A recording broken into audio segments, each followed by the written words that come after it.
All right, it's October, so you know that means we're going to do some spooky stuff this month.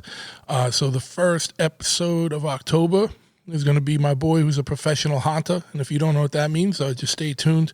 But before we get into this episode, I need you to do a couple things for me. This show is free. I'm not even putting ads on it right now with sponsors. I'm reorganizing how we do things. But do this for me. If you like this show, give it a like wherever you listen, whether it's on Apple or Android or Spotify, YouTube, wherever. Give it a like. If you can leave a review, leave a review. Subscribe to the podcast and share it with friends and coworkers or whoever. All that helps immensely. In the meantime, if you need some swag or you got a motorcycle, need some work done, check us out at chopahead.com. You can check the podcast out at bigtruthpodcast.com. And if you are really into the show and want to step it up a little bit in the support area, check out patreon.com/bigtruth. We got different levels for you to financially support the show, and they all come with their own exclusive benefits. So check it out, patreon.com/bigtruth. And without further ado, let's get into it right now.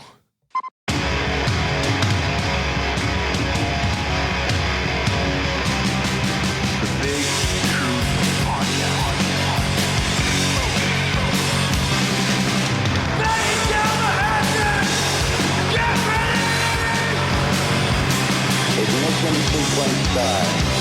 6, 5, 4, 3, 2, 1. We have a liftoff. Yeah, once again, we have liftoff. I want to thank you for tuning in to this episode of the Big Truth Podcast. And I'm stoked. We're transmitting live from not the third. I didn't have time to clean off the third lift here at Chophead, so we're using the spare table tonight. But we are broadcasting live from Chophead Custom Cycles in Freetown, Massachusetts, and I'm here with my man Bil Withonel, and who is an old friend from just, more or less, yeah, just from growing up in an area where, but pre-internet, you became friends with anyone that was part of alternative culture, like, with the hardcore punk rock, alternative music, metal, whatever. Right, the mall rats. It's the mall rats, right? Yeah, from the North Dartmouth Mall. But we ran into each other a few months ago at the gym. Yep. And caught up a little, and then found out he's led an interest in life that I wanted to learn more about, because it's the whole haunt industry, which is pretty topically inclined for the month of October. Yep. And so it's a good time to catch up and learn more about that. But what's going on, man? That was a really, really, really funny day, because I was at the gym. It was over the summer, because I don't typically go to the gym during the day. And I mean, during the mornings. And I see you walk by, and, I know who you are, but I don't know how much we ever talked back in the band days and all that. So you walk by me, and I go up to you. I was like, "Excuse me, is your name Josh?" And you're like, "Hey, Bill, how's it going?" I'm like, "This dude knows me?" No shit. That's something. Well, we were in the circle with a lot of mutual friends, or friends of friends that were mutual friends, and blah, blah, blah. But back in those days, like we were saying, it was like we didn't run in the same circles, but we ran in the Venn diagram overlap section. Right. And back in those days, I had started out, in playing in bands. You were already in ITI at that point. I don't know how long ITI was going. When did you guys start ITI? You were still in school. Yeah, we were juniors. It was like 80. No, we were sophomores. It was like 87. Okay. I graduated in 90. I graduated in 90. Dating myself here. Yeah, I've been dating myself for years. Anyway, I graduated in 87. Okay. From Vogue. I didn't know you from Vogue, but. Yeah, because, when you were a senior, I was a freshman. Sure. So you had already had ITI for years, and I was doing my first gig in 91. You did my first gig with me. We were in the same thing. And it was a battle of bands. And that was 91? Yeah, it was September 6, 1991. I thought that was earlier. But. Yeah. And Like it was a Battle of the Bands. They used to do Battle of the Bands everywhere at those days. That was such a freaking racket, such a way to make money. Yeah, Hey, get all your friends, buy tickets, and we'll vote, and blah blah blah. And what do you get at the end of the day? A pat on the back and a pack of crackers or whatever. Yeah, especially from the curfew on Purchase Street, on a Acushnet Ave. I mean, sorry, in New Bedford. Yeah. So at any rate, we didn't even have a band name at that time. I think we were Square One or some shit, and then. We were like 4 real novice musicians, and I was like the least talented of the bunch. What did you do? I sang and played keyboards. Okay. And I wrote the words and stuff. And I guess if it was like 5 years later or 10 years later, or whatever, we would have been classified as emo, But at that point, it was that didn't exist yet. No, it was just like shoegazer music, as they used to refer to it at that point, just like mopey, and that's how I felt at the time. And then, we're playing that, and we were the first band on, and I knew going in that we were gonna get demolished, But I was okay with it because I just wanted to get out there. I was a shy kid growing up, and I knew if I didn't, break down that wall, I wouldn't have a life. And that was it. That was the first domino, and then everything went cuckoo bananas since then. Yeah. So fast forward, I was in another band after Market Square called Too Many Gens for a lot of years. You probably remember those guys.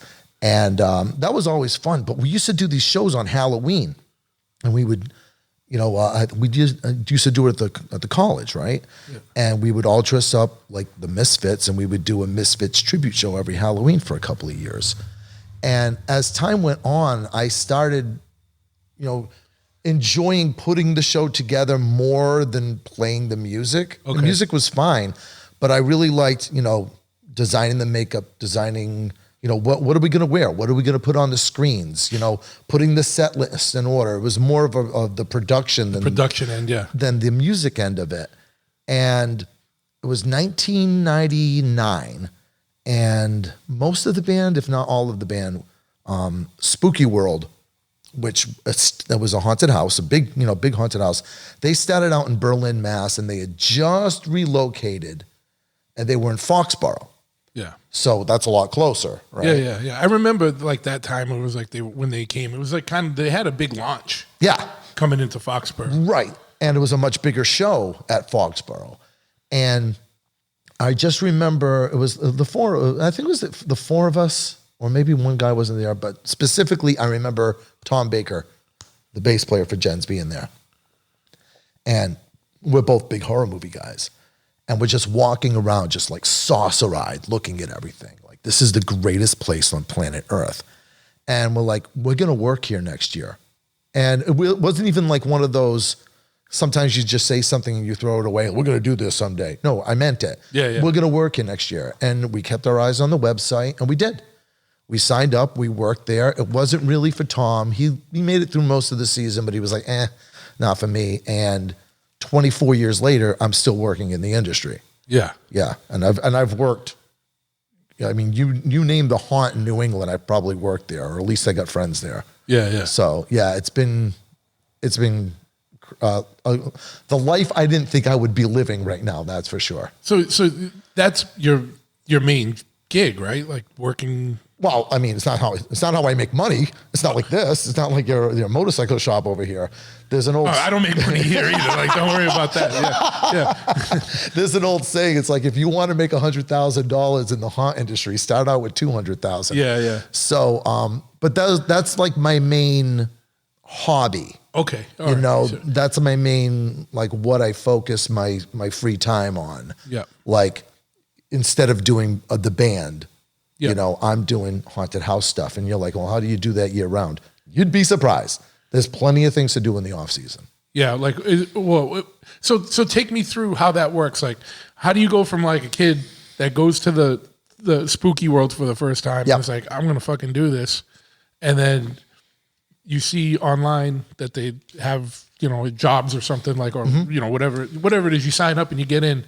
Take me through that process of like how that works. Like, so they're like, all right, they call you up. You're like, all right, you're interested in coming on. Like, right. And then what happens? Like, cause it's, everyone's familiar with like seasonal haunted house stuff. Right. But like, there's different levels and scopes and, from like a small room to like a, acres, of stuff. But like, so how does it like kind of? All right, so this is going to be 2 levels of conversation here because one, I'm like old school wrestling kayfabe where I don't like to let you peek behind the curtain too much. Sure, yeah. And all that because it ruins the show for people that go to these places. But I just more from like, how do you get involved? Yeah. So, I don't want you giving trade secrets. Right. I don't want the recipe for the fake blood. I just need. So like, it is a world kind of like wrestling or kind of like a magician or kind of like even though this is a dirty word to say, but almost like carny stuff where unless you're in that world, you're not going to fully understand that world. Yeah, sure. So, and then, like I said, I've been in it for 25 years. It's weird. It's stupid. It's silly and all that. But at the same time, it's art on every level. Yeah.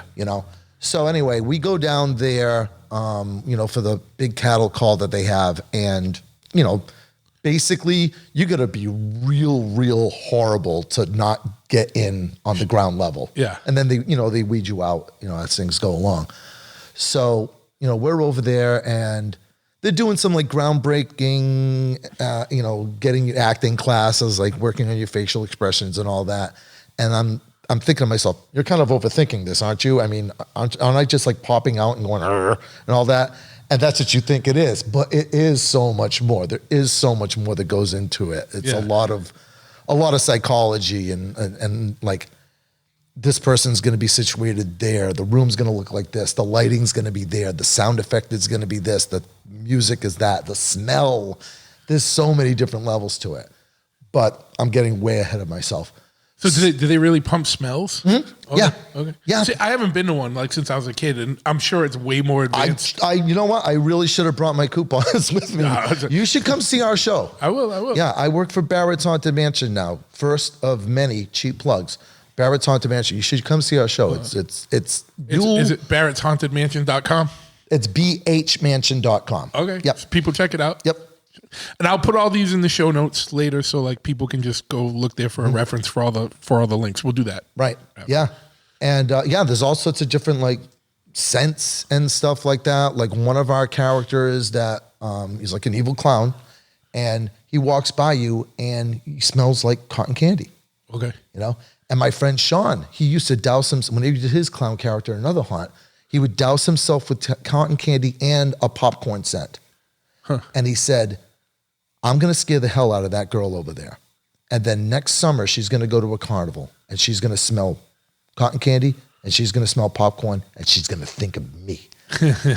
That's like the kind of level that I'm talking about. Yeah. Like people getting deep with it. Yeah. Sean, people like reading dark psychology books. Yeah. Sean was one of the deeper psychology types.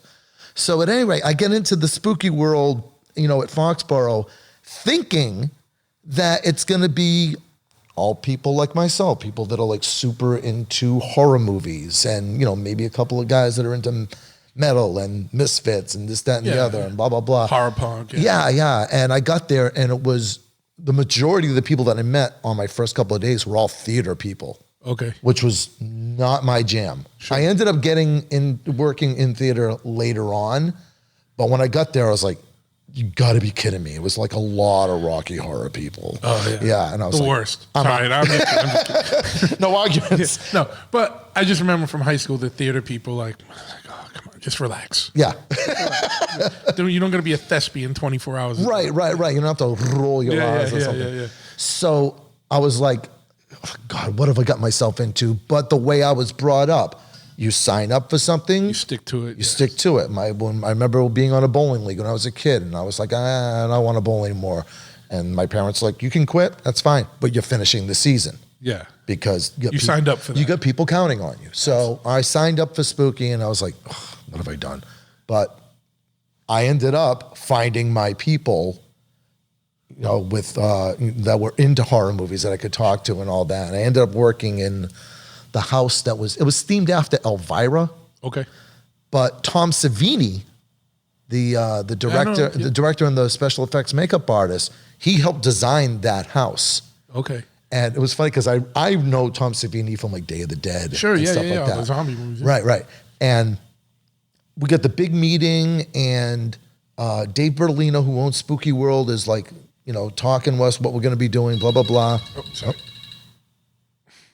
Full power. I usually shut this ringer off. I shut mine off, Josh. Okay.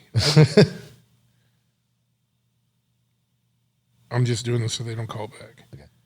All right, so go ahead. I'm listening. So Dave Bertolino is like, talking about what we can expect from the season. And he's like, and Tom Savini's going to be, working with us for the first 2 weeks. And you put your hand up, Tom. Motherfucker was standing right next to me, and I didn't recognize him because I was just seeing him with like that bowl cut. And the mustache. Now he had like a full goatee and a long ponytail. I was like, oh shit, it's Tom Savini. Yeah. And over the years, like getting to work, with Tom Savini, getting to meet and hang out with, I hung out with outside of the haunt industry. I was like at somebody's house at a party with Gunnar Hansen, who was the original Leatherface. Yeah. So it's like, I still have, like, from when I was a kid, a signed thing from him. oh really? Yeah. My friend, I used to go to Fangoria conventions. My friend Bruce has one of the poles that hold up the banister that got destroyed in that scene in Texas Chainsaw. Yeah, he's got one of those from the original movie, autographed by Gunnar Hansen. Oh, that's cool. Yeah. I had a guy on the podcast that played Leatherface. He's in the motorcycle industry too, Big Schwag, and he played on the remake, the one that came out, I don't know, it was like 08 or something, Jessica Biel and all them. Yep. He played Leatherface for part of that. I know exactly who you're talking about. Yeah. But he only did like the first kill, and then he had to quit because he got like heat exhaustion. Oh, all right. So I... the other guy? Yeah. Okay. He's... He's something. Yeah, he's something. I was about to say, you'd be hard-pressed to find somebody to really talk him up. Yeah. He kind of got a bad name. No. So the guy I know, like, he was only on it for a couple weeks, and he did like the first kill, and then like he had heat exhaustion because they filmed it in 90-something degree heat, and he's carrying people around and shit. I can't remember the other guy's name. Whatever. But that's irrelevant. He worked with us too. He did autographs over at Spooky World. He stole one of my props and running off with it. Oh, that's he wanted us to stop the show because he dropped his sunglasses. It's like, that's not the way it works, dude. Yeah. Stop the whole show. Yeah. Till you find your sunglasses. Stop the show, turn on the lights so we can find his sunglasses. It's like, nope, TS. Yep. That's crazy. Yeah. But that's a level of narcissism, I guess, or for lack of a better word, I don't know, whatever. Or entitlement that's bananas. But whatever. So Spooky was at Foxborough for about 4 years. And then one of the owners passed away. And the other owner was like, I'm just going to sell everything. And just like made a snap decision and just closed it off. Closed up shop and auctioned everything off. It was nuts. It just died. It was like, we were all set. We had manager meetings and all that. And the rug got pulled out from underneath us. And that year we ended up building our own haunt over at Edaville Railroad. Yep. It was called Evilville. And that was ambitious, if nothing else. Then somebody else bought the name to Spooky World, like rented it, I guess you could say. And a lot of us that worked at Foxborough followed that. And a couple of us splintered off into other haunts too. And then ultimately Spooky World ended up at, it's Nightmare New England up in Litchfield, New Hampshire. Huge park, big hayride. I forget how many acres, like 50 acres. It's huge. It's a huge place. Yeah. And I worked there for a lot of years too, but the commute got to be just excruciating. So that's how I ended up at Barrett's Haunted Mansion. And where's Barrett's? Barrett's is in Abington. Okay. So like just outside of Brockton. Yep. North Shore. I mean South Shore. Sorry. Sure. So you, and I know don't worry about giving away too much. All right. So here's the deal. Okay. So you get called. Yep. You go in. You meet up with all the thespians. You do your first season, but then you do find like your clique within the world there. Yeah. But then so how does it work? Like, do you like the longer you stay, the advanced? Are there like coveted roles and characters and things, or like? Sort of. Yeah. So I was about to say while you were just talking to you is, keep in mind I've been doing this for 24 years. Yeah. And you said you know nothing about it. Yes. So dumb it down. So it's like a complete yin and yang where I don't know what to talk about because it just seems second nature to me, and you don't know what to ask. So Yeah, yeah. All right. So all right. Typically, you get whenever you start out in the haunted house, they give you what they. I'm using air quotes over here if people can't see me. A house role where you're working inside the house. Okay. You know, and you know they'll give you a jump spot or a Scooby, which I'm pulling the curtain a little bit. A jump spot is where you're obscured from the people coming through, but I can see you. I'll see your shadow or something like that. And as soon as I see you coming, boom, I pop out and I scare the shit out of you. That's a jump spot. A Scooby is something like a panel in a wall that'll drop down or slide across. Yeah. So kind of like Scooby-Doo or whatever. And then as time goes on, as the managers or the owners or whatever, see you and they see, all right, this person's good at this person, shouldn't ever be let out of the drop box, whatever the case may be. Whenever I was working my first year, they brought us through the house and they were showing us all the different like spots. And, I'm the new guy.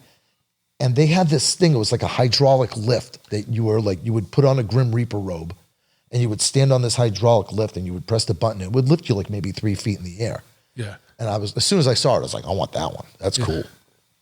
So we get to the end of the house and they're like, okay, does anybody have their spot that they want to do? And my hands up.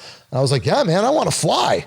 Right. So he goes, all right, go play on it. So they're telling me that I have to strap myself in. I'm like, no. Yeah. And I used to like jump off the thing like a wrestler and just like land in front of people. And my boss at the time, what the hell was his name? John Burton. That guy could build a haunted house like nobody's business. One of the best artists I've ever seen, like in the industry. Scripting, not his strong suit, Yeah. And he wanted me to say things like, wow, look at these chickens. Colonel Sanders would be really proud. It's like, I don't know if that's really something that's going to work. So whenever customers would come through, I would see what they were wearing, see what they were doing, and I would just kind of like, not make fun of them, but make fun of them, sail into them a little bit. Yeah, like a stand-up. Stand-up is going to work the crowd. Like see somebody point something out. Exactly. So people know, you're not, well, obviously they know you're not a robot, but they, right. Like you see they become part of the show. Right. You see somebody and they're nervous that they get their fingers in their mouth. They'd be like, hey, you got to eat all of that? Something, playing with the crowd.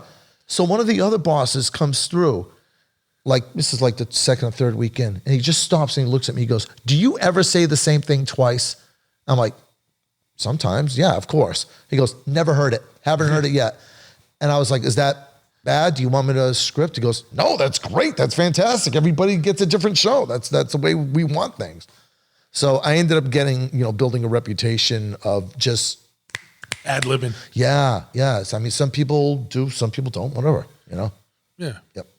Well, and not everyone has a talk and roll, right? Like, no. So if you're not good at ad-libbing, you don't. No. And some people don't talk, and that's fine. I got a number of characters that I do. One of them is a chatterbox that doesn't shut up, and the other one doesn't talk at all. Yeah.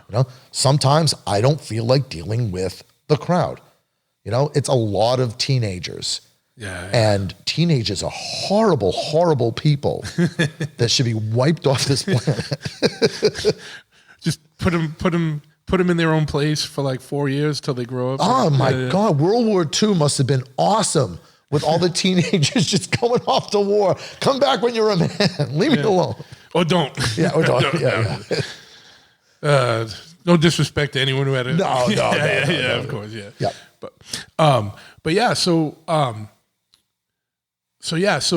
do you, well, I know, I'm assuming you probably have to build up a certain amount of trust on behalf of the management, but like, is there a point where you can start developing your own characters? Yeah.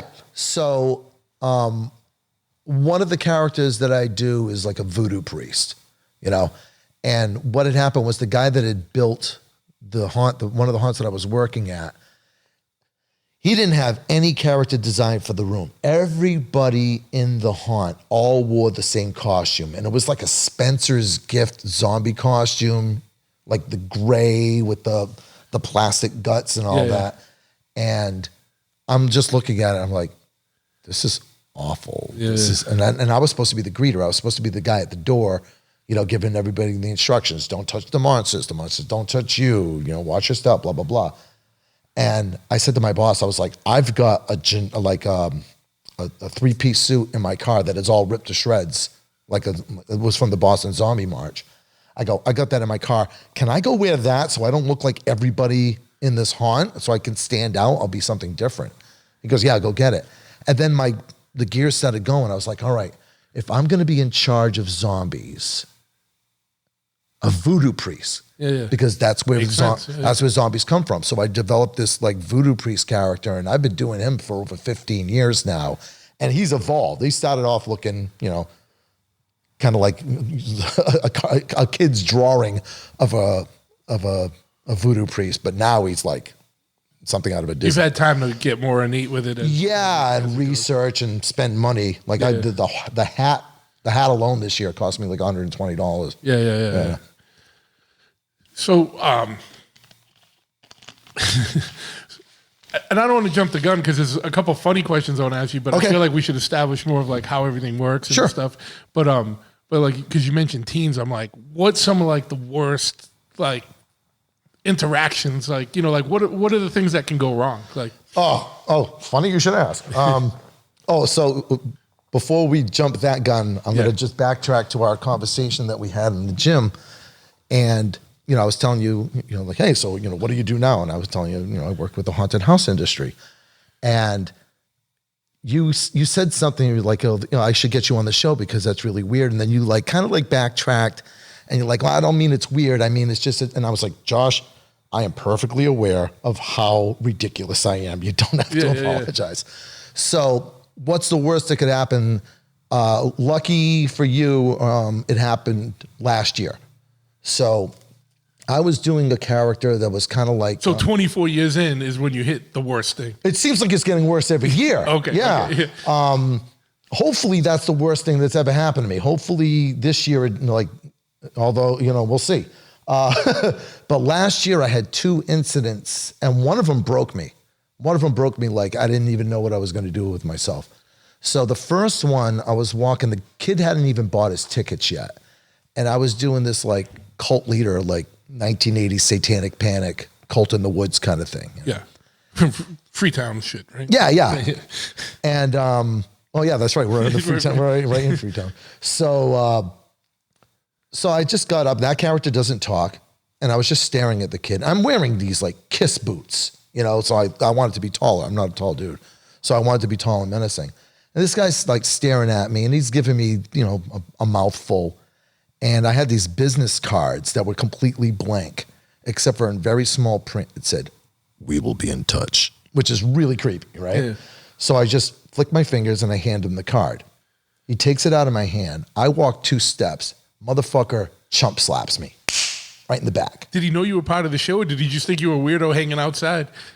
I'm going to assume he thought I was part of the show. I mean, nobody who dresses like that. You're at a haunted house, Yeah. I mean, I had a full goat mask and stuff like that, and I'm in Kiss boots and a robe and all that. Right. So the dude chump slaps me, hits me right in the back, right?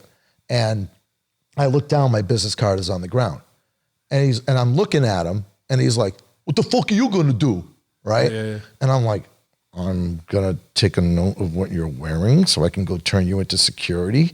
Because, I mean, I'm not going to fight the dude. This is my job. Yeah. You know what I mean? It's how many fist fights break out at Best Buy or whatever the hell? I'm doing a job. I'm an actor in a show, And this guy, some people, they just want to let you know how tough they are, It's like you go to the haunted house to pick fights. Yeah, exactly. Weird, And that's the thing too. If you're gonna hit me in the back, which is a coward's move. Yeah. If you're gonna hit me in the back and I'm wearing Kiss boots, I'm not running after anybody. Yeah. You could, and I fall over. If you're gonna hit me in the back, what are you gonna do to we have a lot of young and small girls that work in the house.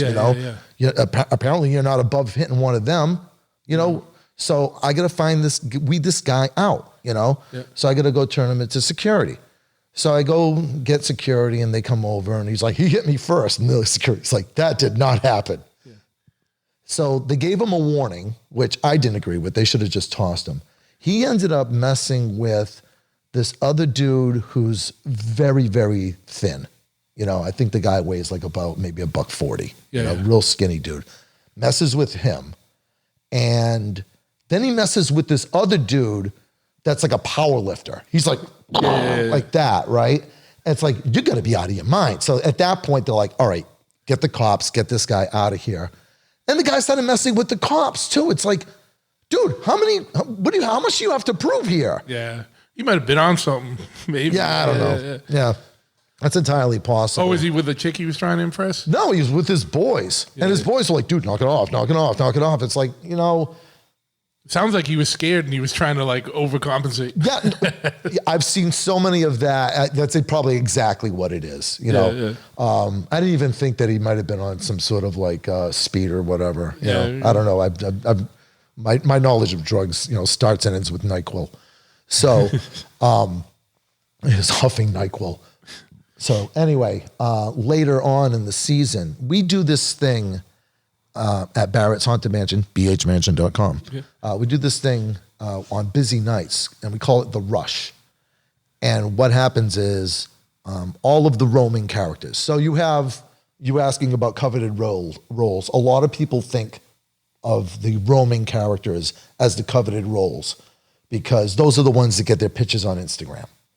People all want to take pictures with the roaming characters. So roaming just meaning they can go around the whole grounds, or we usually run through the lines. We keep the lines entertained because on busy nights, like the third and fourth week in October, sometimes you're waiting in line for 2 hours, if not more. So you could have something going on. And if it's cold, people get real antsy.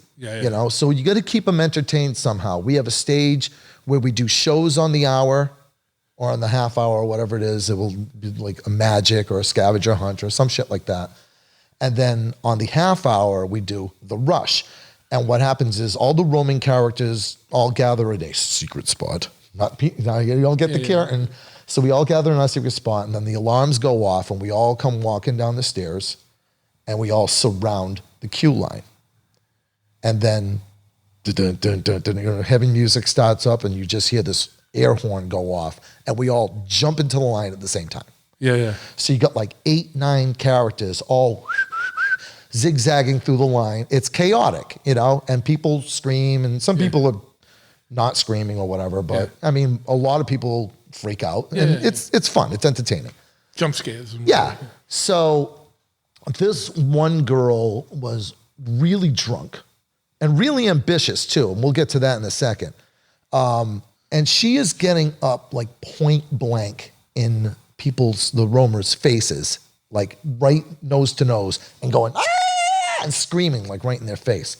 Now, I'm not a tough guy. I've never been in a fight outside of high school, and I lost that one. I couldn't kick my own ass, but the costume's on, you get a little bit more bravado in you. I mean, Papa, my character, he's a lot cooler than I'll ever be. So I see this girl messing with 2 of my friends. Both of them are under 5'2". They're both real, tiny girls. And she is just like screaming in their face. So in my head, I say, I go up to the girl. I didn't say it out loud, but in my head, I'm looking her in the eyes and I'm like, come on, honey, come on. You want to scream? Go ahead, let it out. Scream at me. You can scream all you want. Let it out. And she screams, and then she goes and spits right in my face. I don't know if you get the newspaper, but there was a global pandemic over the past couple of years. That is not the best move you should be doing, to people, spitting in their face. So it's a pretty big disrespect as well. Never mind the other stuff. I mean, yeah, sure. I grew up listening to punk rock, but gobbing has always been disgusting. Don't do it to me, right? Yeah. And I reached down and like a beer just like magically appeared in my hand. I went to grab her hand to get her out of the line, and she had a Coors Light in her hand, So I spike it like a football, and I'm like, and I'm like screaming for security, and they all jump in the crowd, and the whole thing was on video. It was up on the internet for a while. So I walk off and I go in the back, and the cops and head of security come in the back to me, and they go, do you want to press charges? I was like, I can press charges? They go, yeah. And I was like, no, just get her out of here. You know, I don't want to get involved with going to court or this, that, and the other, or even having this girl learn my name, which is a possibility, you know. I don't want her peeking behind the curtain. Yeah. And also it stops the show. It destroys the show. I'm a big proponent of the show. Sure. You know, protecting the business as wrestlers always used to do and all that. But the show comes first. You know, people say safety first. No, the show comes first. Safety comes next. You know, because if you break your arm, you've stopped the show. And the show is more important than your arm. So don't fuck around. So I didn't want to get through all that, but they ended up like kicking her and her friends out, pulling their tickets and all that stuff. And I was in the back sitting on the picnic table for like 45 minutes, just trying to come down from that. And they all the, not security, but like the management had like surrounded the entrances to the break room because any of the other actors coming backstage, they were like, do not talk to Bill. Do not talk to Bill. Because they never seen me pissed off. Yeah, so you had all adrenaline. Yeah, they have no idea like what to expect. What can they expect? Nothing. Because like I said, I don't lose my temper, but I had to come down from that. So that happened last year. And I'm really hoping that nothing escalates beyond that this year.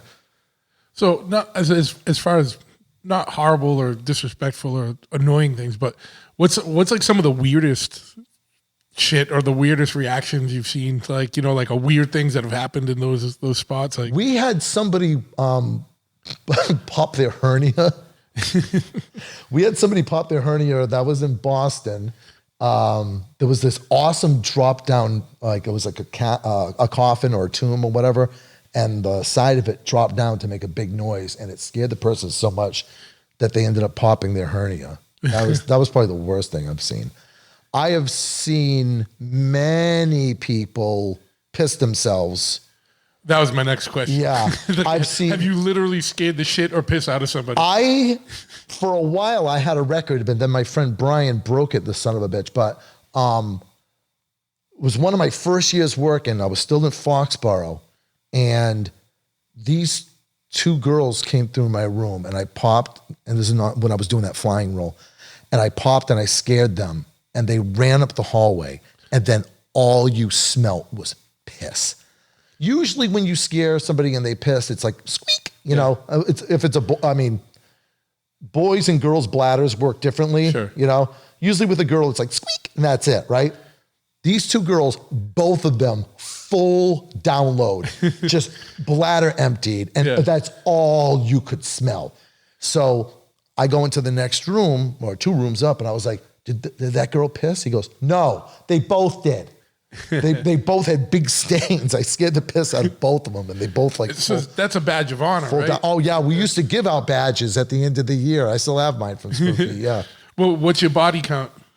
Oh, I don't know. I've lost count by now. Oh, but like on your like yearly, like what was like one of your better years of piss body counts?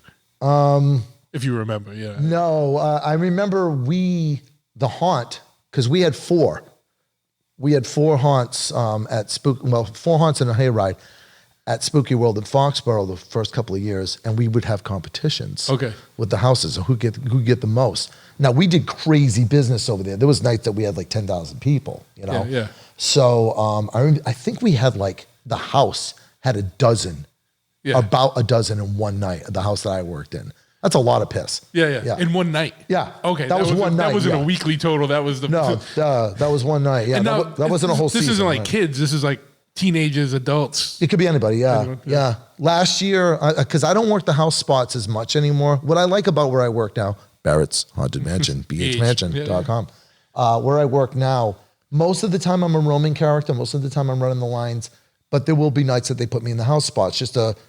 One, I can help train the new people, and two, it breaks it up. You know, if you went to see the show, well, one thing about Barrett's is we redesign the show 100% every year. So if you saw the show last year, it's a different one this year. Yeah. So if you saw the show last year, no, you didn't, because we have 100% complete new design for this year. Nobody else does that, not that I know of. But even if you did come once this year, if you come on a second night, you might get a completely different show because we Switch up, yeah. shuffle people around. So I was doing a serial killer room last year, and it was really cool. We had these like, I was like in a jail cell, but some of the bars were actually like bungee cords made to look like bars, and I could just like jump out, and then it would like pull me back. And I jumped out of this woman, and she just like squatted down and went eek, like that, and she stands up, she goes like humiliated. She's like, I just pissed. I'm like, yes. Yeah. No shame. Yeah. Yep. No, that's the goal. Yeah. Yep. Well, I knew it. You know, I just that's all. I only wanted to do this whole interview to find out if that was the point. Like if that was a badge of honor. Well, I'm just kidding. Not just that though, Josh. I mean, if one of your friends went to a haunted house, all right, whatever. I'm not going to drop names. If you went to any haunted house, if you went to Barrett's, we'll say, and the first thing you're going to ask them, was it scary? You know? Yeah. And if you don't get somebody to piss their pants, how scary are you? Yeah. You know? Yeah. So it's like, was it scary? Yeah, man, the chick in front of me pissed herself. Of course, you know? Yeah, that probably helps word of mouth business. Like, yeah. Like, not that girl probably ain't telling people, or she'll probably tell close friends, but she ain't telling people at work, I pissed myself at the thing. But like the guy behind her, or the, you know what I mean? Yeah. Or the couple behind her. Yeah. Like, there's a chick pissing her pants in front of us. Yeah, or yeah. Dude pisses his pants or whatever. Or whatever the case may be, right? Do you get weirdos trying to be part of the show? Yes. Just last week. I love how timely everything is. Yeah, yeah. Like, you don't have to go that far back. You're like, nah, everything fucked up just happened like in the last 6 months. Yeah. Last week, because we have a restaurant on site, you know. Okay. And it was a slow night. We only had, a couple of hundred, customers for the whole night. A busy night is like 1,500. Okay. So we only had like 200 customers. It's the beginning of the season. So yeah, it's not even October yet. Right, at that point. It was only the second night we were open. And we have a restaurant that's in the same property as us. And somebody that was coming from the restaurant saw me and my character. And I was actually in an area where customers aren't supposed to be. It's like a little shortcut. And he had followed me into that. And he grabbed me by the shoulder and yelled. And he kind of spun me a little bit, and yelled. And I thought something was wrong. I thought there was an emergency just by the, because of where I was, the frantic, the urgency of it or whatever. So I turned around, he goes, I got him. And I was like, I went up to him, I was like, don't put your hands on me. And we ended up getting security over there. And the guy's like, I'm sorry. It's like, I don't give a shit if you're sorry. Just don't do that. Yeah. Yes, people try to be a part of the show. At Spooky Nightmare New England, there's a big outdoor walkthrough. It's in the woods. And, you have a path that you have to follow. And at least once a weekend, I'd hear stories about people walking off the path to either, hide to try to scare their friends or go make out, teenagers, and or go smoke pot or whatever they're going to do. But they walk out into the woods. It's like whatever these damn teenagers. Yeah, with their crazy pinball machines and their Guns N' Roses videos. Yeah. But they'll walk out into the woods. It's like, I don't know if you get a grasp of. I mean, maybe I would have done that when I was a teenager too. But as an adult, I'm like, do you know how stupid you are? You're gonna go walk out in the middle of the woods. You're going to get lost. There's no lights. And all that. And I mean, it's not like there's bears, but there could be. There's been bears in this city, there was that bear walking around Freetown. Right. And New Bedford, yeah. Yep. It was more funny when he was in New Bedford, though. Yeah, he was over at Power Office. Yeah. Hey, man, I go to Power Office, too. That's, anyway. Yep. So what's the season typically like at a haunt in New England? Like September to... Yeah, basically, I coined the phrase Septober. Yeah. Because not only do I work for, the haunted houses for Barrett's Haunted Mansion, bhmansion.com, but I also work at King Richard's Fair. Okay.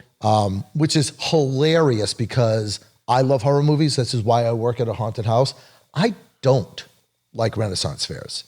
That is not my interest whatsoever. My brother, Wizards and Lizards. That's always been his thing. That dude has been playing Dungeons and Dragons. No, seriously, my brother is like 57 years old. He's been playing Dungeons and Dragons at least once a month since he was 15. Okay. Still does. Now he actually He's diehard. yeah, and he does like an after school thing. Like, you know, not all kids like sports. So he teaches kids to play Dungeons and Dragons, which is phenomenal. I think that's one of the coolest things my brother does.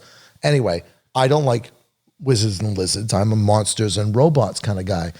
But there was one year that the year that we had the Edaville Railroad there, I only had 4 weekends to do the haunted house. No, sorry, 2 weekends, 4 nights to do the haunted house. So my friend Jed got me in at King Richard's Fair just to have something to do in the fall and make money. And I make decent money over there. And I get to throw axes, which is cool. Yeah, yeah. You know, and very trendy and hip now. You know, I can, we went out with the haunted house people. We went to an axe throwing thing a couple of weeks ago. And I was telling them, I was like, if you're going to be competitive about this, you're not going to have a good time tonight. I've been doing that for 20 years. Yeah, yeah. So yeah, in the fall, like right now, I work my normal job. I'm a machinist and a programmer. And I'll do that Monday through Friday. Friday night, I'm up at Barrett's. Saturday morning, I'm at the King Richard's Fair. Saturday night, I'm at Barrett's. Sunday morning, I'm back at the fair. Next weekend, the long weekend, I'll be Friday, Saturday, Sunday, Monday at Barrett's. Saturday, Sunday, Monday at the fair. Yeah, yeah. Yeah. Well, at least the fair's during the day, so it's not interfering the schedules. I have to get out early. Yeah, you ever show up in the wrong costume? Like, who's this voodoo dude at the fucking in the Viking hut? Yeah, I actually the other characters I do is a jester, and I repurposed his pants to the Ren Fair pants because they were like stripes. So Yeah, yeah, it worked out good. Yeah. So I last year I was at a I'm not a Ren Fair guy either. Last year I was in New York at a show and in Brooklyn. Yep. And there's an outside courtyard. Yep. Where all the bands set up their merch. And so everyone had pop up 10 by 10 tents, you know, with the and I ate a whole bar of a whole chocolate bar, a magic mushroom chocolate bar. Oh, geez. And I went on a bad trip. And I thought I was stuck in a Renaissance fair. Oh, no. Because I kept seeing the top. That sounds like hell, Josh. It absolutely was. I had like 3 hours of sheer just being pissed off, melting, thinking I was stuck at a Renaissance fair. I was like, why am I here? How the fuck do I get out of here? Whatever. And it was like, but it wears off, you know what I mean? But that's my only Renaissance. I went to the King Richard's Fair, I think, once when I was a kid, so I don't really remember it. I went as a customer in 1991 with Audrey Brow. Okay. Remember her? Yeah. Yep. She hangs out at, that's Chad Brow's little sister. Yeah, and Chad Brow worked the axe throwing booth for a lot of years at King Richard's Fair, and then when he left, I took his spot. Okay. Yeah. Do you know a guy named Ian that runs Yes. a lot of things? Yeah, we work on his bike. Yeah. Here at the shop. Yeah, he mentioned. Yeah. Yeah, that's my boss. Okay. Yeah. Yeah. He said he ran a lot of the games. Yeah, he owns the gaming section. Yeah, that's awesome. Ian, and his name is like, it's Slavic, so it just looks like somebody dropped a Scrabble bag on the ground. It's just a bunch of letters. Yeah, I don't know his last name. I know his bike and I know his first name. But good guy. Yeah, I love Ian. Yeah. He's got an interest in life because he's like, he'll call and he's like, oh yeah, I'm in Colorado or wherever he's at, you know, when the season's over. Right. He used to travel like from fair to fair to fair, but I think he just does King Richard's now. Yeah. It's interesting to me that, you know, this local thing has talent that people that come from all over the country to work at it. I didn't realize it was such like a big thing. It's well, the way the Renaissance fairs work is, the way I explain it to people is, it's kind of like a flea market. So you get like the world famous Whaling City Festival, for an example, right? So you get the guy there that sells the t-shirts, that awesome guy that has the t-shirts every year. That guy lives in New Jersey. Yeah. But he comes to this festival to sell his t-shirts, and then in a couple of weeks he'll be at another one, yeah. and this, that, and the other. Well, that's how King Richard's Fair works too. So like the guy that sells the leather masks over here, he'll pick up, and then if maybe he'll travel to another fair, or maybe he's just locally just does this one. Yeah. But some of them pick up and travel. So the guy that makes the swords is going to like all the Renaissance fairs selling his swords. Very, very well could be. Yeah. Not all of them, but some of them. Some of the gamers, like I work in the gaming section. Some of the gamers, like myself, I just stay here. Yeah. Some of them travel from show to show to show. Yeah. Yeah. So because the way they're scheduled, it if you work it out right. It's like being a band on tour. Like Sure. you get on this tour, you get back, and then you have a week off, and you jump on this next tour and stuff. Right, but So it's if more you- like Mike Patton, where he's touring with Faith No More, then next month he's touring. Well, Mr. Bungle or yeah, something, exactly. yeah. And then the other, like, you guys got like 1,800 bands. Yeah, right? yeah. So it's kind of like that. Yeah. Okay. I didn't know, like, I didn't realize that there was like, I thought they were all just local ones. I didn't know there was such like a potential traveling scene to it. You know? Right. Yeah. I actually. Or like an industry, you know what I mean? Yeah, Ian, the first year that I worked there, because, I came from, I was in a band and I was the singer and the front person for the band. So I had the, working with the crowd. Yeah. And then I worked with the haunted house for like 4 or 5 years. So I had that interaction with the crowd. So whenever I went to go work at King Richard's Fair, I had all this experience. And they actually had me running a kids game. And I was selling it. I was doing well. And I remember Ian and his boss at the time, Mike, coming up to me and asking me if I wanted to go on the road with them. And I was like, no, I have a good paying job here. Yeah. But thanks. And I ended up like taking them up on the offer and did a working vacation down in Deerfield Beach, doing some games down there. And Where's that? Deerfield Beach is, it's either just north or just south of Fort Lauderdale. Oh, okay. Florida. It's near, I should have mentioned that. Yeah. It's, I don't know Deerfield Beach. Yeah, Deerfield Beach is like, I don't know, it was north of Miami, south of Fort Lauderdale. Yeah. Somewhere in Florida. Yeah, it was just southern Florida. So is the vibe a little different at the Florida Ren Fair? Yeah, that was what they call a tent show. So King Richard's Fair is permanent. That's a permanent structure. Yeah. The one down in Deerfield, Flarf, is a tent show. They put it up, and then when it's done, they take it down, and it's put away. You never knew it was Burning Man. You never knew it was there. Yeah. Yeah. So, is there a lot of like you've been in this 24 years? How long were you doing Ren Fairs for? Same amount I of time? think this is my 18th season. Okay, so you were doing the haunt stuff for First. some years first. Yeah. First, yeah, the haunt is my priority. Now, is there a lot of like stay in there, or is it a lot of turnover? Like, is it like are people in that industry like All right, yeah. So there's lifers? yeah, there's lifers. I now over the past couple. You're like OG in that. Yeah, and I'm also like trying to transition a little bit too, because eventually the muscles aren't going to snap back into place like they used to. The dexterity isn't going to be there. I mean, so far so good. I've been able to do these 80-hour weeks every year. That's why you're at the gym. You're working out so you can work the fucking exactly. the Yeah, I got to stay in shape for my jobs, but eventually time catches up with you. So now I've got my like 5-year plan or whatever. So I'm writing seminars on how to be a haunted house actor. You, like I said, maybe about half an hour ago, where I said, this is my hobby. This is how I spend my time. And you're like, well, how can you do that year round? And I said, you would be surprised. There are national conventions all over the country all year round. There's a huge one called Trans World in St. Louis. They got to change that name. Yeah, in 2023. it's misleading. Yeah, they've had that name. I posted that I was going to Trans World, and my friend Joe goes, "I just went to their website. And I got to tell you, I'm disappointed." Yeah. A lot of people make that joke. Yeah, it's the name of the company because they do other shows besides Halloween show. Yeah. But it's Trans World. That's in St. Louis. That's a 4-day trade show. Like cuckoo bananas. You wouldn't believe how big it is. Everybody's showing off all the new stuff, all the new makeups, new colored contact lenses. That's small. Then they have like escape rooms that you can buy. Like a whole prefabbed room? Yeah, you could buy an escape room business, like a turnkey business. Walk in there, buy it. It'll probably cost you like $30,000, but you could buy the whole business as long as you get a place to set it up. Yeah. If you're looking to make a couple of bucks next year. Probably make more money doing that than motorcycles, but it's all right. It's cool.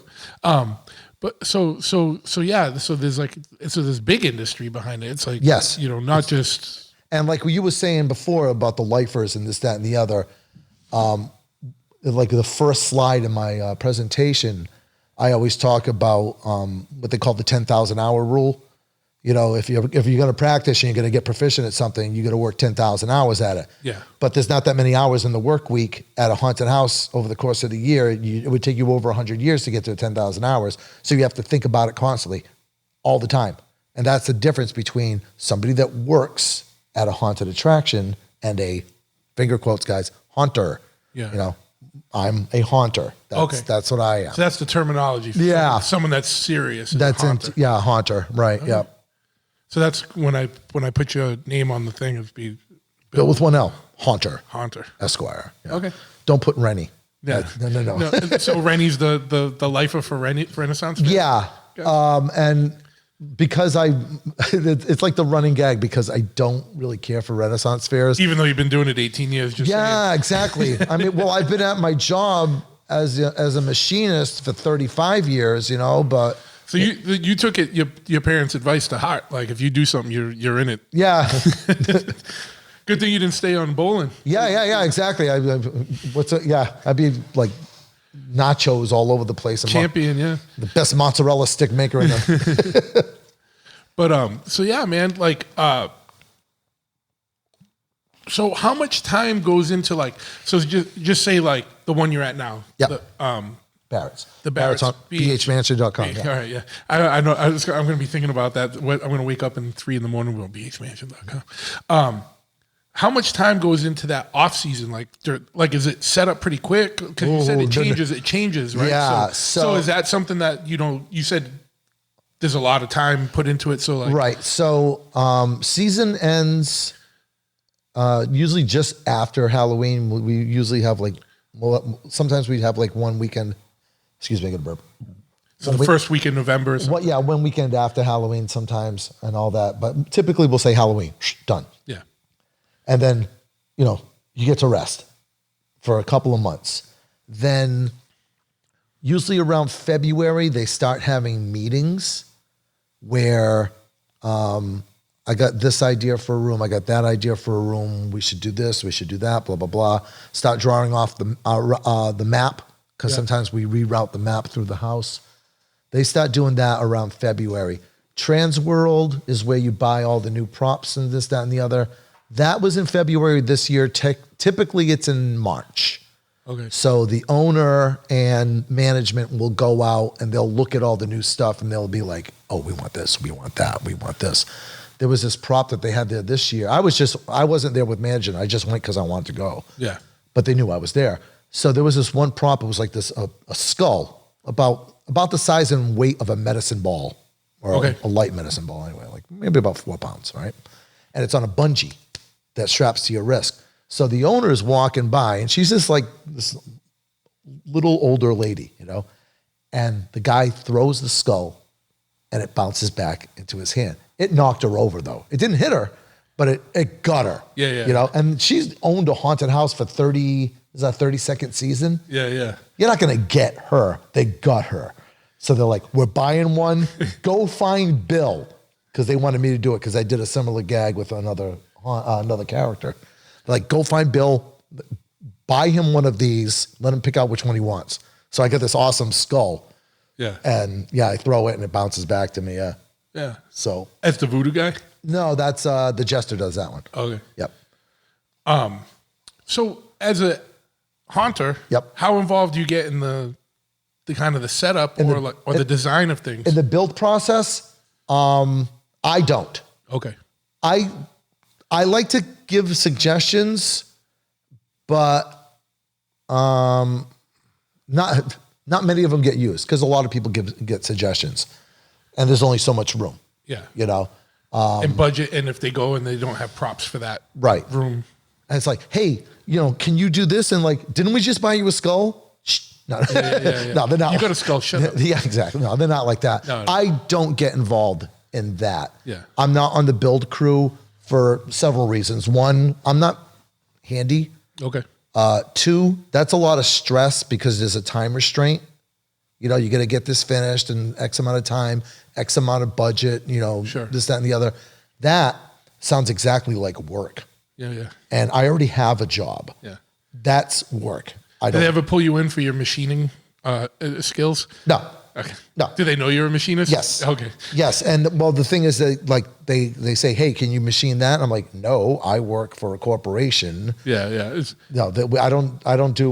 We don't have the capability of doing jobs. Yeah. You know, I work for. We have government contracts. Yeah. So I'm not a part of the build crew, but what I do over there is, and it's kind of an unofficial thing. They let me do it because I want to do it, and also nobody else wants to do it. Is I love getting involved with the new hires. Okay. I love being the mentor, you know, because bringing them up to speed. Yeah, you can only have one first year, Yeah. and you never have it again, you know. And that makes or breaks it. Like if someone has a good experience and they want to stay involved, if someone's like, this sucks. Yeah, exactly. You know, and I do a training process with them, you know, teaching the facial expressions, and you know, we play a couple of improv games and this, that, and the other. And like this year, and it's really, really funny that you know, we're here doing this because I actually told a story involving you, and I think we told the story before the mics got turned on, so I'll tell it again real quick. So I had about, you know, 20, 30 people, you know, new hires this year, and I was like, okay, hands up. Who's my shy people? Who's the shy people? And I had like 4 or 5 of them, you know. And I told them as a group, I said, when I think I was 21, just about 22 years old, I was a shy kid in high school. My father died when I was 18, and I got into bands. And here I was. I'm the singer in a prog rock band, playing with a bunch of thrash bands and hardcore bands. I knew we were going to get destroyed that night, but I was okay with that because I knew I had to kick that door down. Because if I didn't kick that door down, I would be in my room for the rest of my life. You know, I had to go out there and do something. And I remember on the second song that night, the night that you and I did the gig together, Ryan Parker was in the band at that time. And which is really hard to get around, you know, now, because he's had a crazy life, you know, as well, you know, with, you know, working with the dude from Converge and then doing all the MMA stuff and all that. That guy's lived like 4 lives. But at any rate, and he was a Dartmouth Mall character as well. Yeah, I met him and his brother at the mall. Yeah, that's why we named the band Market Square Heroes. I mean, it came from a song. Yeah. But I took Market Square Heroes as a real pompous way of saying mall rat. Yeah. You know. So I remember we're on the second. Which is what you got to have a little pompicity to a prog rock band. Yeah. So I turn and I remember we're on the second song, and I turned and I looked at Ryan, and my leg is just like a mess. It's like the Flash. It's just uncontrollably. It's a blur. Shaky, yeah. And I look at Ryan. I'm like, I'm shitting in my pants, but you know, we got through it. You know, and so I'm telling this story to the new hires, and then I went up to them one by one. And I said, I'm going to come up to you and I'm going to say, I'm going to look you right in the eyes. I'm going to say this to you point blank because I want you to see me. I want you to see my eyes, and I want you to believe me. I go, the only people that are ever going to tell you, this is me turning into the motivational speaker now. Yeah. I go, but the only people that are ever going to tell you that you can't do something are failures. Okay? Nobody's ever going to tell you that you can't do something because they didn't try, or they tried and they failed. I go, I'm not going to tell you that you can't do this. I did it. You can do it too. Yeah. I lifted that from Paul Stanley, from Kiss, who was another person that he did it, you know? So that's what I try to, you know, get to these first year people. And a lot of them are just that, where they're trying something new, and they're Bil Withonel up on stage at the curfew playing playing against a bunch of hardcore bands. They're trying to get out of their shell. And I love being there for that. I love watching it. Yeah. Yeah. So because it's like your mentorees or whatever. Like you see them come along. Right. And whenever I taught the class this year, there was like 3 or 4 people that were in what I call the freshman class. You know, the first year people last year. They were like, can we come to your class? I was like, yeah, of course. Yeah. And I was like, I don't know why you guys want to come to the class. You already went to it last year. They're like, it's fun. They want a motivational refresher. Yeah. Yeah. You're gonna be like the Tony Robbins of the haunt industry. Yeah, that with with slightly smaller teeth, I guess. Yeah, That should be your character. better haircut. Get big teeth and get out there and be the motivational. yeah. Do you ever see? And this is totally not off topic, but did you ever see a movie? It was a documentary called Hell House. Maybe. So let me walk you through it real quick. Before you go any further, are you going to bring up McCamey Manor? Is that what you're doing right now? No, I don't know what that is. We'll get there. Okay. So Hell House was this documentary, and it's funny as hell. Like, and it's not intentionally funny as hell. It's somewhere, I don't know, it's somewhere in kind of like a more like Bible Belt area. Yep. And they make a haunted house, but it's all of sins. I want to go to one of those. It's Yeah. this is what hell looks like, you heathen pregnant teenager. Yeah. Those are the worst ones, Josh. Seriously, those haunted houses are the worst. And when I say worst, I mean the best. Yeah. Like, they're super gory. They're super violent. They're out of control. Yeah. It's like walking into like the Crusades. It's about it. But so we went to this one place in. But that was what I was saying, because I was laughing because it was like vicious. Like, they don't fuck around. No, not at all. There's this one place that we went to not in Columbus, Ohio, but just outside of it, and it's called Dead Acres / Haunted Hoochie. You think Transworld needs a new name? Yeah. Haunted Hoochie should reconsider. Yeah. They kind of gotten some backlash because the owner is something else, shall we say. Yeah.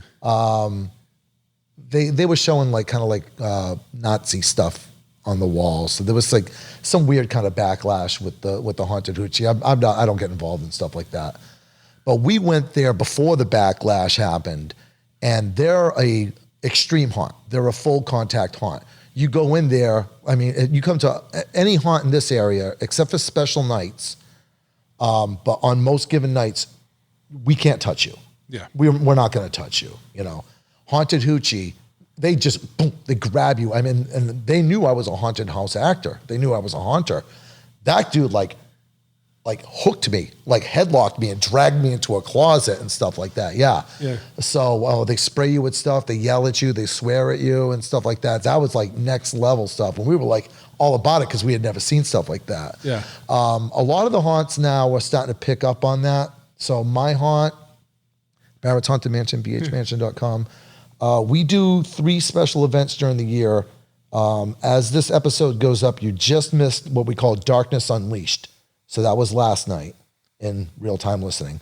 Darkness Unleashed is the house is completely blacked out. You get a glow stick, but that is taped up to the point where it's not giving off any light. Yeah.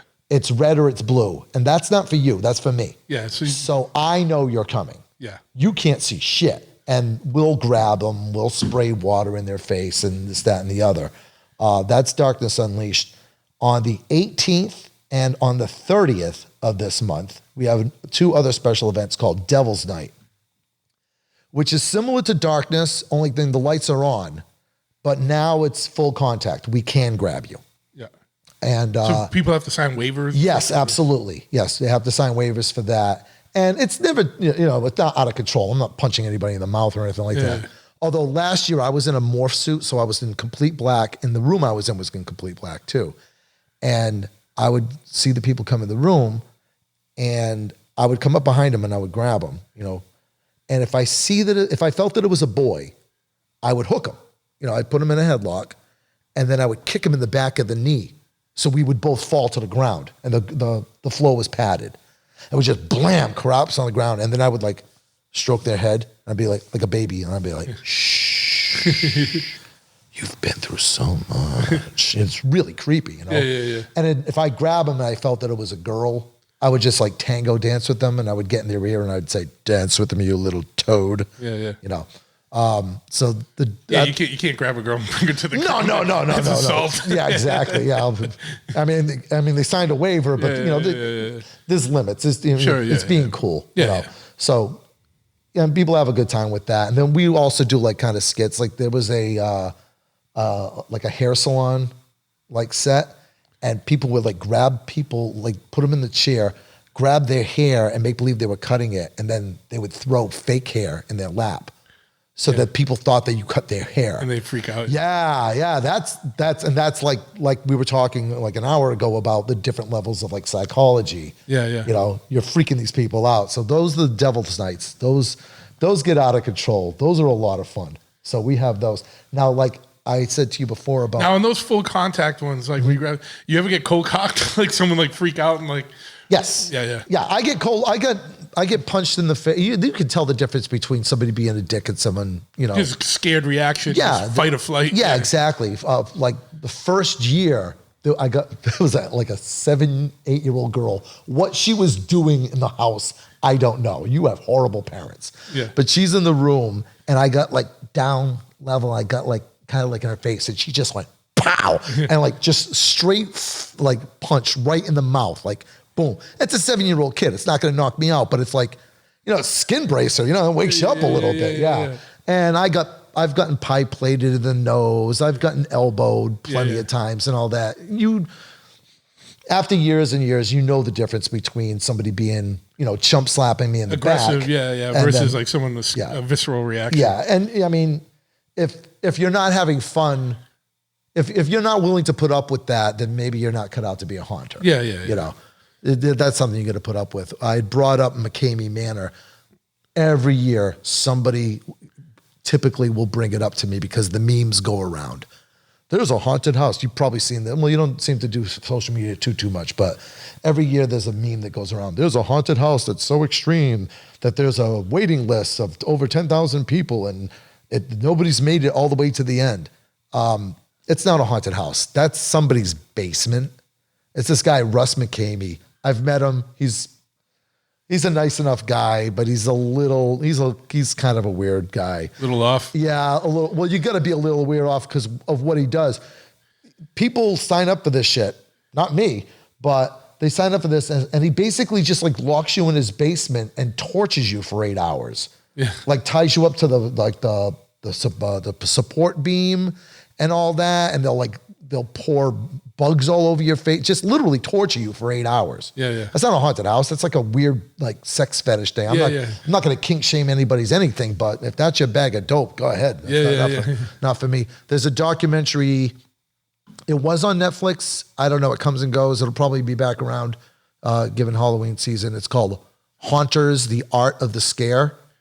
And it's about maybe 10 minutes about haunted houses, and the rest of the documentary is all about that place. Because it's so wild. Yeah. No, because Russ put the money into it. Oh, okay. Yeah. He made the documentary. Yeah. All right. Yeah. So, in the industry, I'm not going to say anything about him because like I barely know the guy. I met him a couple of times, but I'll say this: in the industry, you can't find anybody to say something nice about that guy. Yeah. Everybody, because what he does isn't haunting, and he passes himself as a haunter. Yeah. So it makes us look bad. Yeah. We don't do shit like that. Yeah. You know? And like you said, that's a different thing. Which brought me like I didn't realize this, but from talking to you tonight, like I didn't know there was like all these different levels of like haunting houses. Like so there's like there's probably like one more geared towards kids, right? Yeah. And then there's like the regular, and then there's the extreme, and then there's that guy. Yeah. So whenever we worked for Spooky World, you know, at Foxborough, and then there was one year that we did a gig over at Canopy Lake Park. And Canopy Lake Park still does a haunt over there called Screamfest. And they're more geared towards a younger crowd. Okay. And they, I don't know if they did it, they do it now, but I know we did it when we were there, is we actually sold little flashy necklaces called Monster Be Gone. And if a little kid has that on, we know don't scare them. Okay. Sometimes adults have them. They want to see everything. They just don't want people jumping out at them. Yeah. It's like, oh, it's like, you know, getting a full meal and only eating the French fries. You know? But I just want to look at the burger, but I want to eat the fries. Sure. Yeah. So, there's different levels. I remember whenever I first went to work for Barrett's, we did a promo thing over at Fenway Park. So I brought one of my characters with me who was like a demented surgeon, you know, and I come out of the dressing room. I was like, does this look okay? 3 people in unison went, more blood. I was like, oh, I'm going to like working here. Yeah. So Barrett's is a little bit more towards, I'm not going to say we focus on gore, but we're a little bit more gore friendly than the haunt I was coming from. Okay. Was. Back in Foxborough, and I mean, we're talking dollars and cents now. It's a business, you know. It's like music. You could be doing top 40 music and make a shitload of money, or you can do what you want to do and make less money but enjoy yourself, you know. Yeah. So you doing the kid-friendly shows in dollars and cents makes way more sense, you know, because the more people attracted, the more money you get. Yeah. You know, we're a small operation, and the haunted house itself is actually, it used to be a residence. Okay. It used to be somebody's house. I mean, it's a good sized house. It's completely gutted, but because we can only have so many bodies in the house at the same time, and that's another thing too about Barrett's is we're relentless. From the second you walk in that door to the second you walk out the end, boom, boom, boom. We don't let up for a minute. Yeah. There's no dead spots. How long does it take to get through the house? That one, like I said, we're a small operation, maybe 10 minutes. Okay. And all that. It's a pretty small footprint. Well, we have two houses, one slightly bigger than the other. But like I said, it's relentless. We pound. It's just one thing after another after another. You don't get a rest. Yeah. I've been to other haunted out, like that one I was mentioning where you walk through the woods. You could literally walk for like 2 minutes without seeing any actors because it's so big. You're walking over a mile. Yeah. You know? But could that could probably add to it a little bit if you have a little false security. Right. If you do it right. Yep. Not trying to get into the psychology. No, it's like I said. I mean, I'll peek a little. Let's just peek a little bit behind the curtain and all that. But like, No, yeah. that's something I absolutely tell the new actors every year. It's not a rule.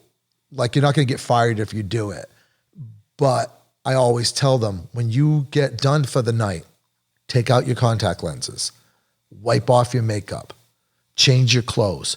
Don't go out to IHOP or they don't have Bickfords anymore. Yeah. But don't go out for breakfast. Don't get your pancakes in your makeup because that ruins the show. Sure. Yeah. You know, Yeah. it's like, oh, I saw that person, you know, Yeah, this, yeah. that, and the other. And holy shit, dude. Were you a wrestling person? Did you watch wrestling? When I was a kid, and yeah, all that. yeah. So you know who Roddy Piper is. Yeah, absolutely. Right? So I got to meet him. I love this story. I got to meet him a couple of years before he died. Right. It was that Rock and Shock. Remember they used to do that, right? Yep. So I loved Roddy Piper as a kid. He was the biggest bad guy in the industry, right? The heel, yeah. Yeah. So interesting. Out of his whole career, he was only heel for 3 years. But that's what everyone remembers him as. But he was so good at it, right? Yeah. So I had a haunted house t-shirt on and he asked me about it. And I was like, oh, I work for I'm a haunter, blah, blah, blah. And I go, I'm actually I'm teaching seminars, teaching people how to scare people. And he's like, oh, that's pretty interesting. He was a super nice guy. Yeah. Oh my God, he was the best. The nicest celebrity I've ever met. Maybe the nicest person. So at any rate, I told him I had talked to Jerry the King Lawler, a couple of weeks before, and some of the wrestlers were doing podcasts. They just started doing podcasts, and Piper had one. And I asked Jerry if he was going to be doing the podcast, and he just put his head down. He's like, no, I don't like that. And Piper said, Jerry is very, very, all the words leaving me. Traditional, that's it. Very traditional. And there's certain lines he doesn't like to cross. And he was trying to say, the show belongs over here, that kind of a thing. So I stopped him because he didn't have to over-explain to me. And I told him, I was like, look, I'm not going to make believe I know anything more about wrestling than what you let us see. Even whenever there's like an expose in wrestling, you're not seeing the business. You're seeing what they let you see. Sure. And I go, so I'm not going to make believe I know anything more about the business than what I'm allowed to see. But I'm a haunted house actor. I'm a haunter. And every year I always tell the new kids, when you go home, you wipe off your makeup. You take out your contact lenses. You put on your street clothes. Don't go out to eat wearing your monster makeup. Roddy Piper pokes me in the chest. And he goes, you say you don't know. but you understand. Oh my God, dude. Like my childhood hero validated my existence. Yeah. And now I'm getting to a point where, the kids that I'm telling that story to every year, they don't know who Roddy Piper is. Oh, yeah. I'll have to say, well, Roman Reigns said that to me or something, whoever the champion is now, right? I don't even know like any wrestling stuff anymore. Oh, really? No. Well, Roman Reigns is the champion now. Okay. He's related to The Rock. Okay. That whole Samoan family. Sure. Yeah.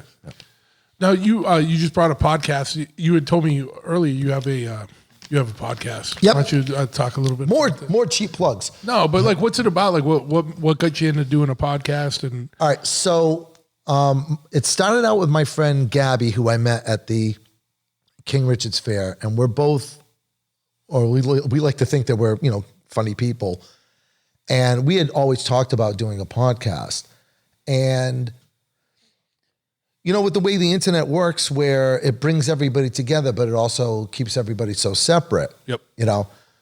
We wanted to do a podcast simply so that we could. The internet doesn't do it. It's the algorithms that do that. Right. That are owned by the companies that supply the social media. Yes, and also what I'm getting at is it also makes us lazy so that we don't go out because I could. Oh, yeah. I could just text my friend. Yeah, absolutely. Instead of going out to the mall we used to. But yeah, pre-internet, you had to be places. You wanted to see a band, you couldn't wait for some asshole to standing in the front to live stream the set. You had to be at the set. Right. Yeah. Or maybe see a shitty VHS of it, like. Or come see my shitty band. Yeah, exactly. So.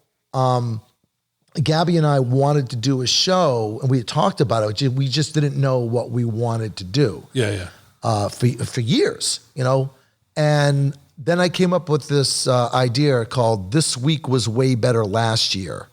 So, because I wanted to do almost like music reviews. Yep. But you can't really use sound clips. And if you do, you gotta. There's fair use. You can only use 10 seconds. Yeah, and I wanted to do it as a YouTube channel, and I got flagged and this, that, and the other, and I was like, okay, you can't copyright history. Yeah. And so I was like, let's do a show, and I came up with the name. This Week Was Way Better Last Year, and I said we'll look up what happened on this day in history every day for the week, and we'll just talk and make jokes about it. Yeah. And it was just basically an excuse to talk on the phone for an hour with my friend and make jokes and make each other laugh. It served two purposes. One, it's a podcast.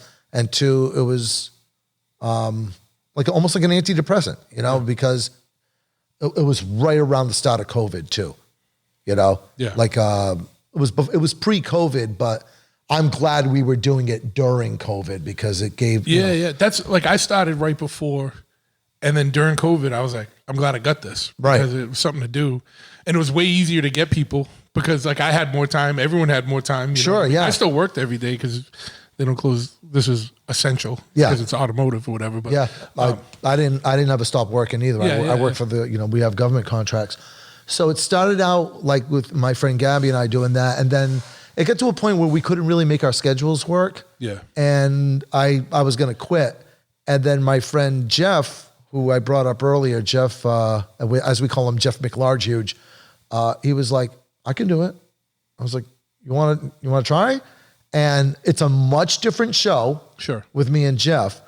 Jeff is a writer. Okay. And when it was me and Gabby was you always get the straight man, the comedian. Gabby was the funny one. I tend to be the funny one, or at least I like to think so, on our show. So it's called This Week Was Way Better Last Year. We have a little conversation between the two of us. Then we run down the week. We talk about like what happened. It's a lot of pop culture, but there's some history to it. We stay as far away from politics as we possibly can because that's just, if you take a political stance, statistically, you just eliminated 50% of your audience. Yeah, it shouldn't be like that, but that's how it is. That's how it is. Because it's like you said, well, you didn't, but I don't think you meant it like this, but when you're saying like the internet, whatever, I feel like the world is more divided now because of the internet. Because like before, like when we were kids and there was no internet and you only hung around with the people that were around you, Like your band would play with my band. Right. We were two separate things, and then there'd be a thrash band and then something else. And it was the show went fine. Right. But now, you know, and you didn't know what your neighbor was politically because you didn't really talk about that. But now everyone's in these like echo chambers where it's like, I'm only going to talk to people that agree with what I say. Right. And you don't get challenged, you know what I mean? And so you don't see when your side's wrong on something. And it, you know, so, but everyone gets self-righteous because they're only hearing from the people that agree with what they say. Right. And it turns weird, you know what I mean? But because I'm one political stance and you're a different one, like shouldn't mean you shouldn't like my show or vice versa or whatever. Right. You know what I mean? But it's I'm just confirming what you're saying. Unfortunately, that's the state of things right now. Yeah. Which is, you know, Like I said, I tend to lean left, but who cares? yeah. You know? I would much rather talk about horror movies or comedies or Yeah. music. Transcends all that. Right. I'd rather talk about all that stuff than whatever the controversy du jour may be. Yeah. Because that's going to change anyway, you know? So do you ever do an episode where you where you literally compare like June 1st through June 7th of 2023 to June 1st to June 7th of 2022? We've had some shows that we've talked about something that happened literally the year before. Okay, yeah. Yeah. But most of the time it was like I run the Twitter account, which is also, if you're going to listen to the show, you're going to use the initials. So it's TWWWBLY, Twibbly. This week was way better last year. I do a daily Instagram. Every day is a meme of what happened on this day in history. So, for example, today, I don't remember the year, but I remember it was the first episode of The Tonight Show. And that shit goes back to the 50s. Yeah. So that was today. And sometimes there's a celebrity birthday, or we talk about like some weird holiday, like Cheese Pizza Day or whatever the hell. Yeah. And then we had this segment that we were doing called The Worst Song Ever. And so we would pick this a horrible song and we would talk about it. And we'd talk about the history of the band, how the song came about, blah, blah, blah. But then that well started to run a little dry. So now we've expanded it. So now we have the worst movie ever as well. Yeah. And we scale everything like on a scale from 1 to 10 chuds on how bad it was. I always say that Chud is the worst movie ever made. Yeah. So yeah, we've been doing that. So See, that's tough because some things are so bad that they become good. oh, that's another thing too, is like half the time that we talk about the worst song ever, like we'll get emails, people like, hey, I like that song. It's like, I like that song too. Yeah. It's a piece of shit, But I still but like I it. like it, Yeah, you yeah, know? yeah. So the same thing with some of the movies that we watch. We just watched, did you know the Monkees made a movie? Yeah. Head. You ever watch it? No, but I remember that they did. I remember it was like on 56 or something when I was a kid. I remember. It is something else. Is it bad? It's pretty bad. Yeah, it's up on YouTube. How is it compared to Kiss Phantom of the Park? It's a very different. Sure, yeah. Kiss Phantom of the Park has a cohesive storyline that you can follow. Oh, this doesn't. No. You're going to think you're back in Brooklyn eating mushroom Well, I was chocolate gonna say, bars. because the Monkees, you know, there's probably a little bit more acid influence. to the Yeah, Monkees. especially the year too. hidden acid. You know, they weren't talking about it, but Right. they had a lot of psychedelic imagery. I feel like on the show. You know. Yeah, A lot of for weird sure. shit. It was the movie came out in 1968. Yeah. So yeah, that's the height of it. And another thing too was, and this is something I learned by doing this is why I love doing my show, is because I learned so much, because it's a trivia based show, is the Hays Code. Okay, so go back to like the 30s and 40s. There was literally no rules to making movies. You could do whatever you want. And then the Hays Code got put in. And it was this like list of rules of things you could not do. Couldn't swear, couldn't do this, couldn't do that, you know, blah, blah, blah. Which is why it was such a huge deal in Psycho. Psycho was the first movie that ever showed a toilet. Oh, really? Yeah. I didn't know that. Yeah. If it's not the first movie ever to show a toilet, it was at least the first time they showed a toilet flushing. Okay. Right. So that was part of the Hays Code. It was like big controversy, you know, and there was absolutely no nudity. Something else I found out, the movie MASH, not the television series, the movie, first 1971, 72, something like that.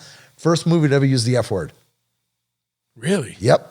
Wow. No F words were ever used in movies until MASH. And did that get them like a R rating or something? That's the thing, is like the MPAA, G, PG, and all that. That started, it wasn't like all in one day. It was somewhere, it's a gray area right around 1968, Yeah. which is why all those movies that you see from like 68 until like around 75, they started to calm down. But those movies, if you look at like horror movies and stuff like that, think about the movies that came out in those years. They're all super fucked up. Yeah. Okay. The Exorcist, Yeah. right? Death Wish, Yeah. Clockwork Orange. Yeah. All those movies are insane. Yeah. You know, but that's because the directors. Even the B ones, I don't know if Maniac was in that time, but No, that's 80s. That's Tom, was 80s? That's Tom Savini. Okay, yeah. Yeah. But that's like, Jesus Christ. Yeah. But what had happened was in 1968, the Hays Code went away, and now they had the Motion Picture Association rating system. So all these directors like, what we can do whatever the hell we want. Yes, you can. You know, up to the rate so it became the Wild West. as far as the rating will let you go. Yeah, and it became the Wild Wild West. Yeah, which is why all those movies are so crazy. Like and Texas Chainsaw '74, right? And you remember, like, in that time frame, there was a rated X. Yes. That wasn't triple X.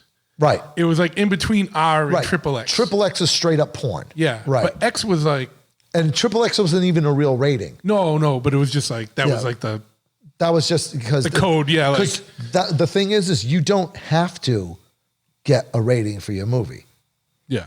but movie chains like AMC, et cetera, et cetera. They need to have one. No, they don't need to have one. Because of the contracts, they won't take it. Yeah. You know, well, that's what I mean. Like, yeah. like they don't need to have one, but corporate Yes. policy is Right. They got to take something. They got to have. Yeah, exactly. Because if you have this some like Some kid walking some into grindhouse picture showing over yeah. there, and it's like I took my kid to see this, and it's like what the hell, So yeah. they the big chains follow those Yeah.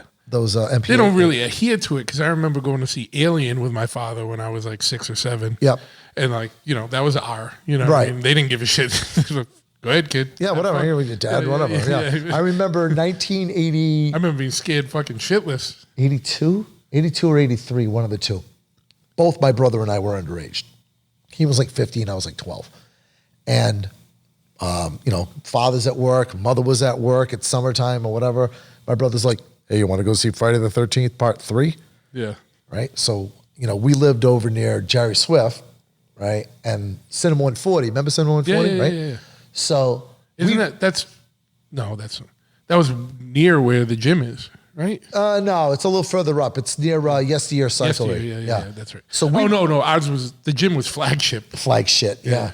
So, but at Cinema 140, we walked all the way from, Jerry Swift to where the Cinema 140 was, which to people listening that don't know the Bedford area, that's a good 3 miles at least, yeah. So we decided we're going to walk all the way. We walk by the railroad tracks, another no. And, we get there and I said to my brother, I was like, what if they don't let us in because it's rated R? He goes, then we'll go see something else. But they let us in. They don't give a shit, Money's money. Yeah, exactly. So, and it's all teenagers working that anyway. I remember seeing Friday the 13th part 3 in 3D. Oh yeah, that's right. The eyeball and everything. Yeah. I remember we went to go, me and Ryan, rest in peace, and our boy, you remember Kevin DuPont? I remember the name. Yeah, Kevin, yeah. We went to go see Colors there. Oh, yeah. And we heard a thud. And we reached down and we just found like a fucking burner. Oh, no. Fucking. And I remember because Kevin he picked it up. I was like, dude, shoot it. And he's like, nah. And he gave it, we were leaving and he gave it to like one of the workers. I'm like, dude, I would have kept that. And I was so pissed at him. I was so pissed. But yeah. I knew Ryan. I didn't know him well. I knew his girlfriend much better. I knew Melissa. Okay, yeah. Much better. But I always got along really good with Ryan. Yeah. But listening to your memorial show about Ryan, that story with the AOL, dude, I think my neighbor's a Dracula. Yeah. I tell that story all the time. Yeah. I barely even know the guy, and I tell that story all the time because that's such a great story. So the best was we got so invested in that. Like we had this guy going. And there was a couple that was so funny, but there was one where Ryan, I forgot. It ended up being like this guy was like sent this whole diatribe about Vlad the Impaler. Yep. like sent like literally like 3 pages of stuff like that the guy typed out. Yeah. And then Ryan just wrote back, so is Vlad the Impaler a Dracula? And the guy went fucking ape shit because the guy went ape shit. Like just saying a Dracula is the best for vampires. It gets like those people so pissed off. Like it's the easiest thing. And all you gotta do to piss off like paranormal researchers that are into like vampire stuff is say, is that a Dracula? Is that like a Dracula? Yeah, they get so mad. That story though is I love a good long form, you know, long game joke like that. Oh yeah. Oh, we were on that. Like there was like a week where we were snowed in, like one of those bad snowstorms. Sure. And we were just literally just fucking with people. We had all these people thinking we were Glenn Danzig and stuff. Because you could make your own names and stuff. Yeah. Like, and we knew enough about them. Like if people like tried to quiz us, we could answer it. Right. And we had all these people going. It was the best. Like the early days of AOL was like those chat rooms was hilarious, dude. Because like people didn't really know what was going on Dude, yet. this one guy in a Yahoo chat room, I'll never meet the guy. I'll never find him. There's no way. But this man changed my life.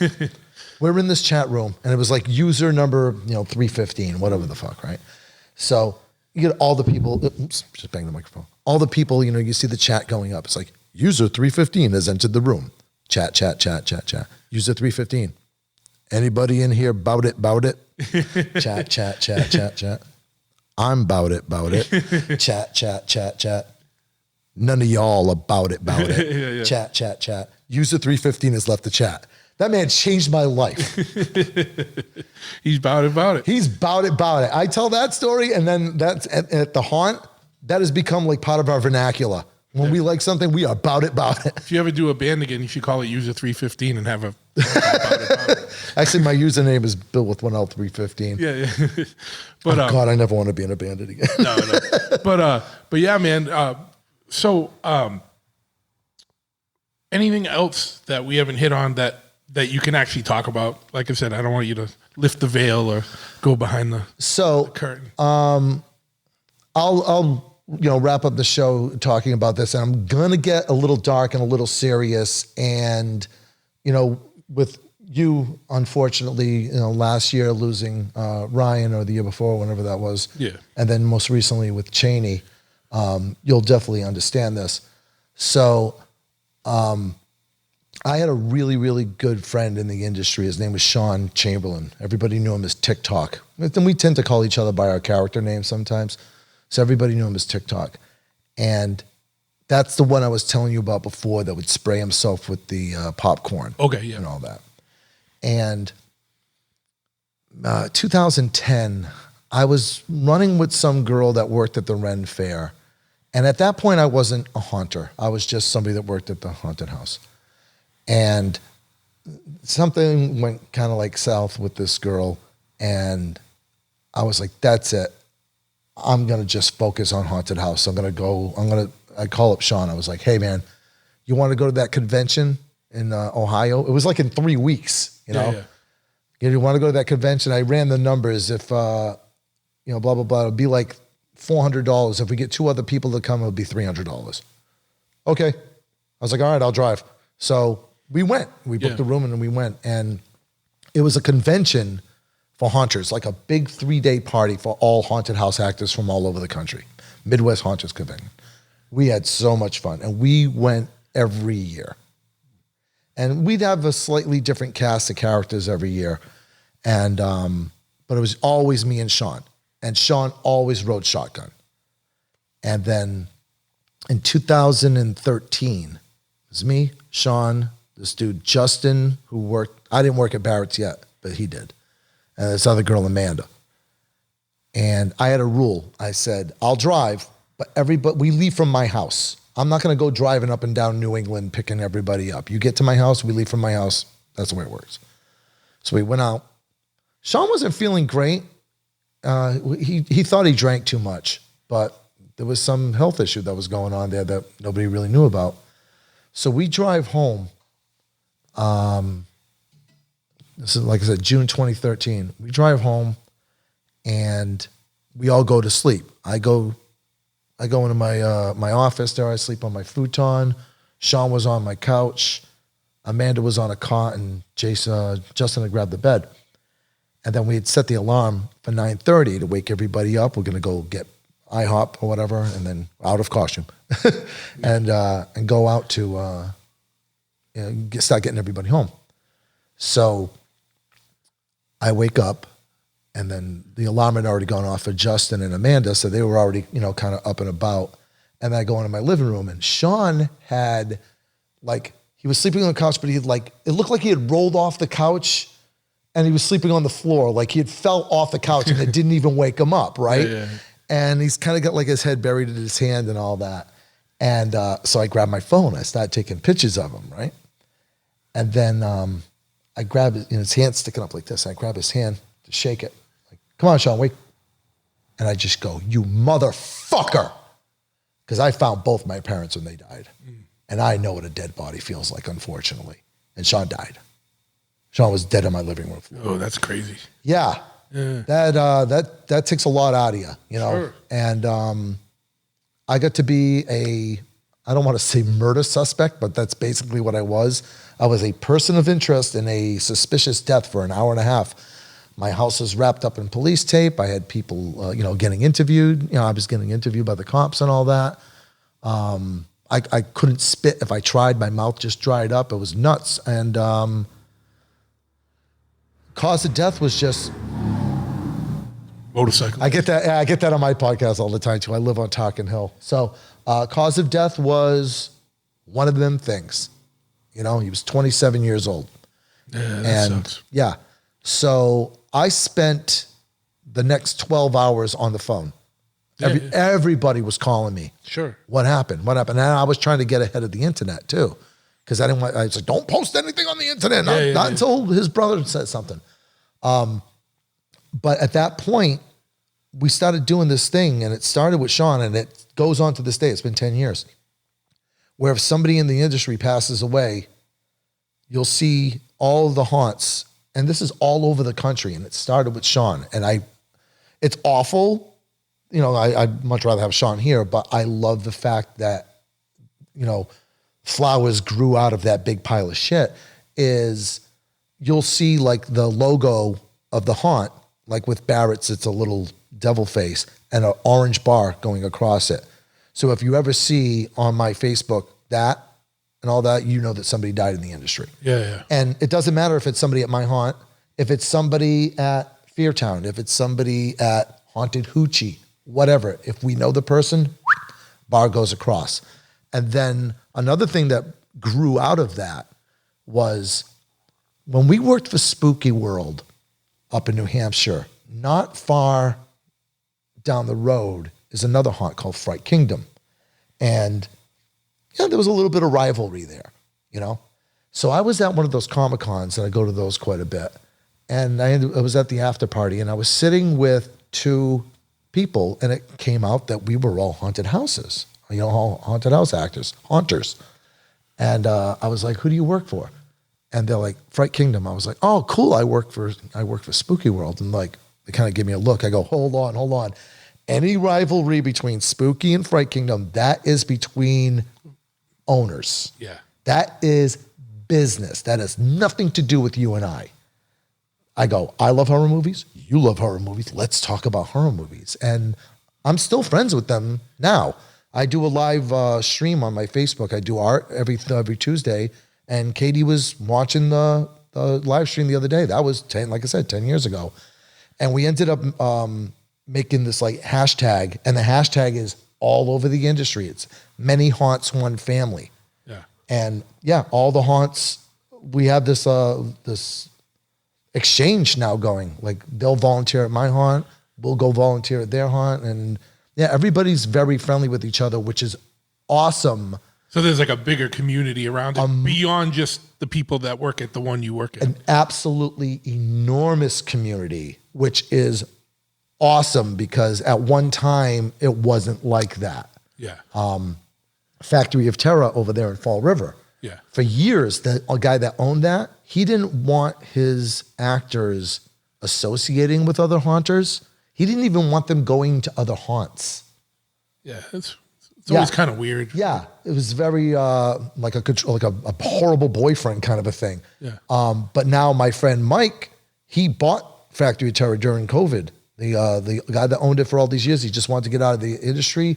Mike got it, for a song, and now Mike runs it, and Mike's a great guy.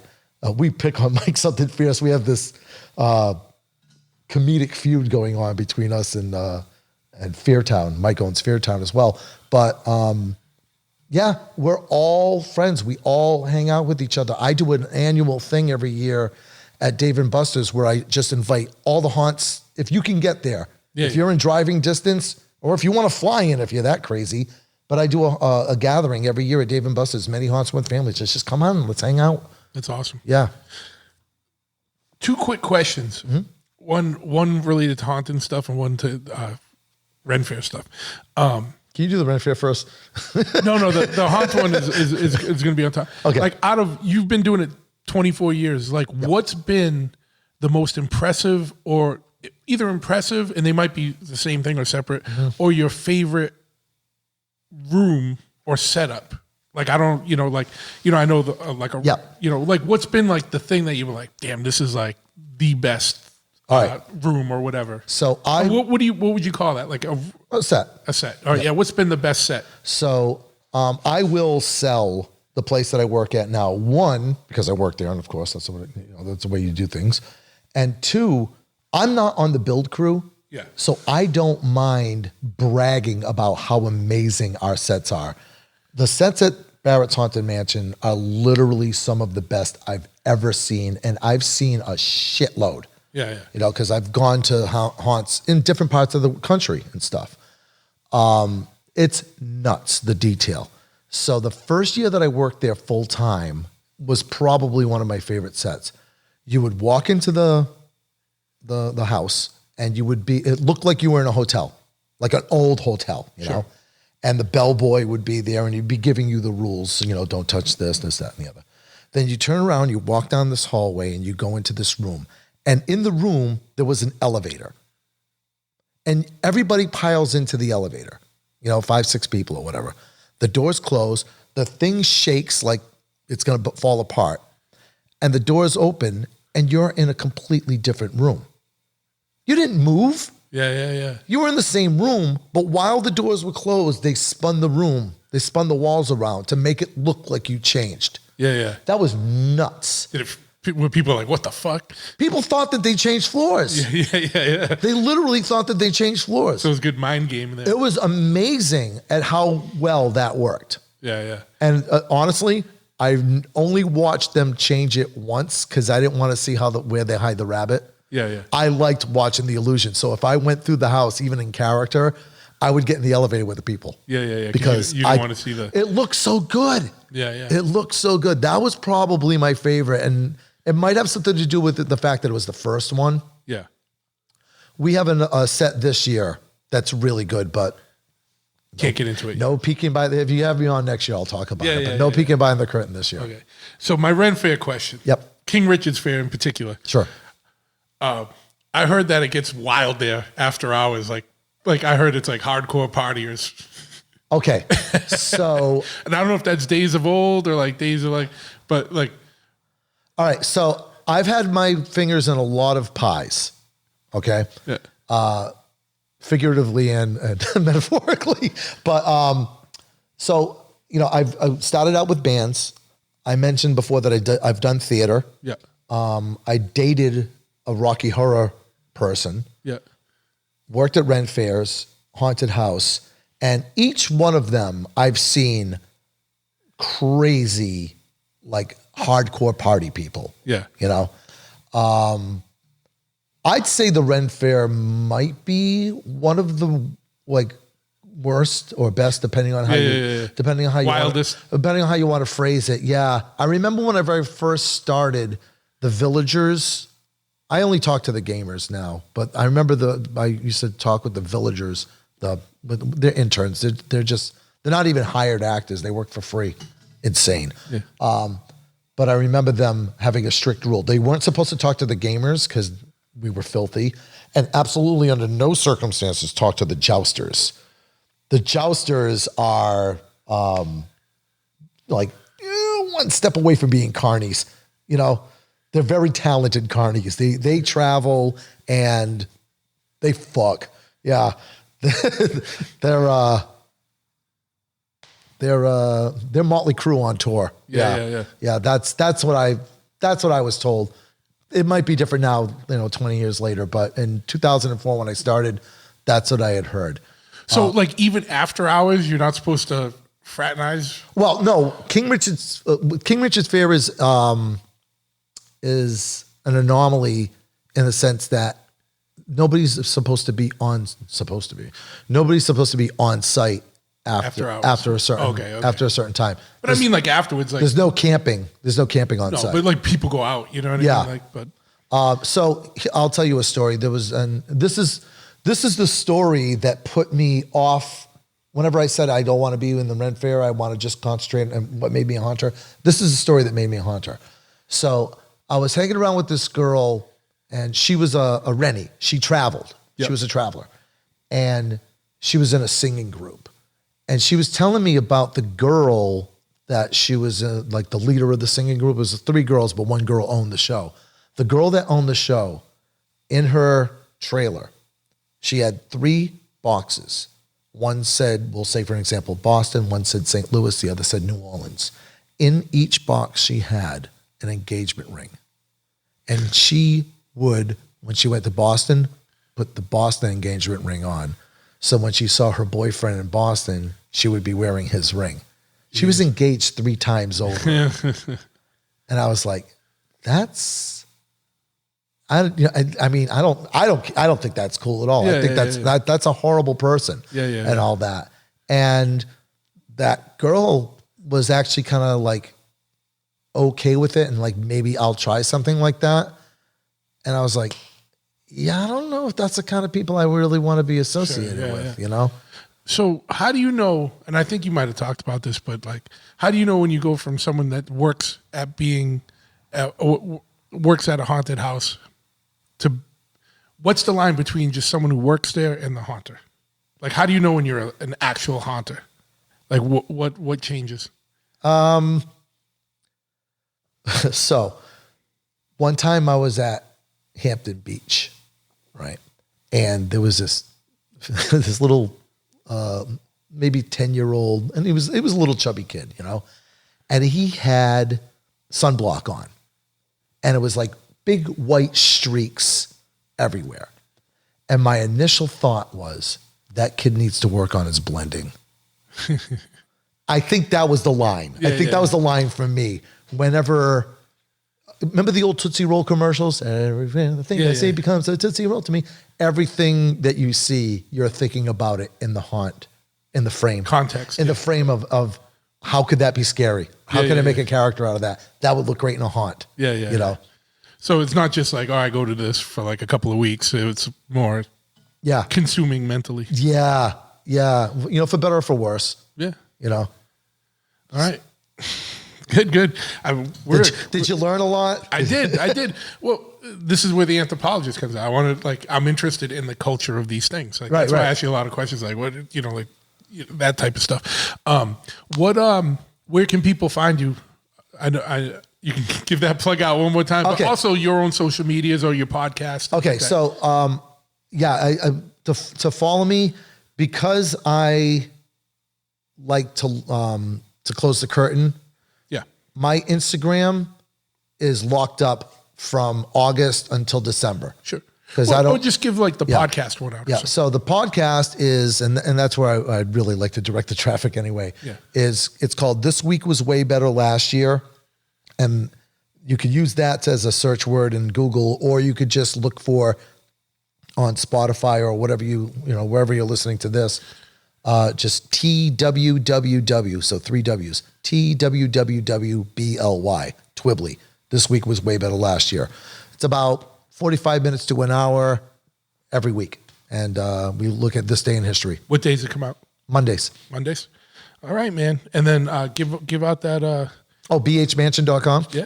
And then what are the dates coming up that you have special events? And give the address, like, for people, because I'm sure we do have a good amount of Massachusetts or New England listeners. All right. So we're located in Abington. We're right on Route 18.